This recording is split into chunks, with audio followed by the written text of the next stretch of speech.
네, 이번에는 암호화폐 주요 이슈들에 대해서 좀 더 디테일하게 분석해보는 시간 가져보도록 하겠습니다. 아시아경제TV 한지호 논설위원 전화 연결돼 있습니다. 네, 위원님 안녕하세요. 네, 안녕하세요. 한치호입니다. 네, 안녕하세요. 네. 자, 오늘 첫 번째 뉴스 이걸 살펴보지 않을 수 없겠죠. 자, 비트코인도 재산으로 몰수가 가능하다라는 대법원의 최종 판결이 나왔습니다. 그런데 최종구 금융위원장의 경우는 또 어제 이 암호화폐 제도화가 부정적이다라는 의견을 냈다는 지금 보도가 나왔거든요. 어떻게 되면 좀 상충된 의견이 아닐까 하는 생각이 드는데 어떻게 보면 될까요? 네, 어제 대법원에서 비트코인도 재산으로 범죄 수익으로 몰수가 가능하다는 판결이 나왔습니다.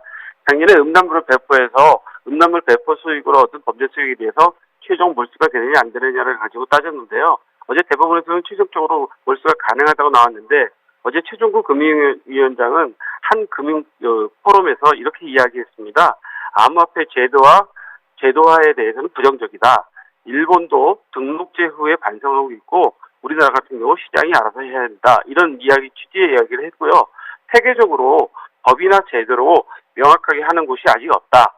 일본도 마운트 쿡스 파산 이후에 최선의 등록제를 시행했는데 그 등록제가 오히려 투기 과열을 불러왔다는 의견이 있다라는 이야기를 했고요.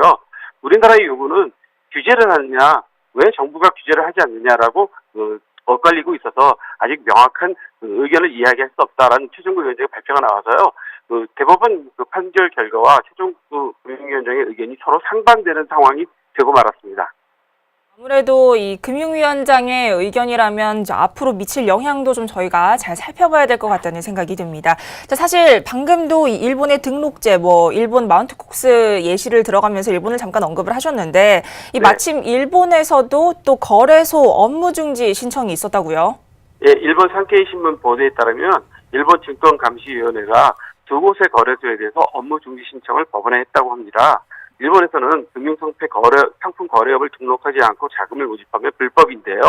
작년에 이 거래소에서 오렌지 플랜, 골드마인 이 두 개 거래소에서 2016년에 한국법인이 신청한 포트폴리오 코인의 출자자를 모집한 게 원인이 됐다고 합니다. 일본 증권거래 감시위원회는 이 두 개 거래소 오렌지 플랜과 골드마인에 대해서 업무 정지를 신청했는데요.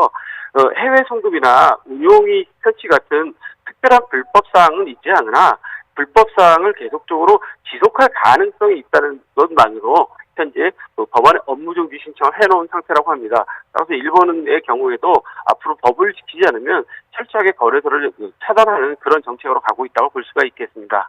그렇죠. 사실 모든 이런 규제나 이런 가이드라인이 사실 이런 불법성을 좀 막기 위한 어떤 방법의 일환인데 사실 저희가 어제도 암호화폐 관련 여러 가지 좀 불법 사항들, 사기 사건을 좀 보도를 해드렸는데 오늘도 좀 안타까운 소식이 들어와 있습니다.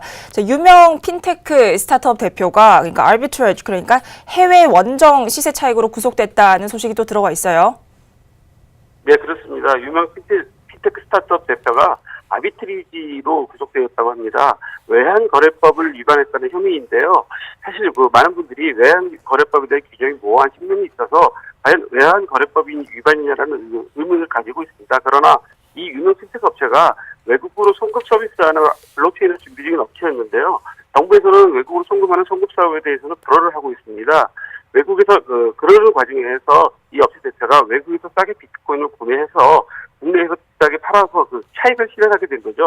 관세청의 입장에서는 암호화폐가 문제가 아니라 판치기 사건이라는 입장을 가지고 있습니다. 외국한 업무의 경우 정부의 일정 요건을 갖추고 등록해야지 가능한데요. 특히 주의하셔야 될 게 은행을 통한 합법적인 송금이 아닌 거래는 모두 환치기로 보는 측면이 있습니다. 그러니까 외국에서 비트코인을 사서 한국에서 팔아서 다시 현금화 시켰기 때문에 관세청에서 보는 입장에서는 환치기 사건으로 현재 보고 있다고 합니다. 네, 알겠습니다. 이렇게 해서 오늘도 한치호 논설위원과 함께 여러 가지 국내외 이슈들에 대해서 얘기를 나눠봤습니다. 위원님 감사합니다. 네.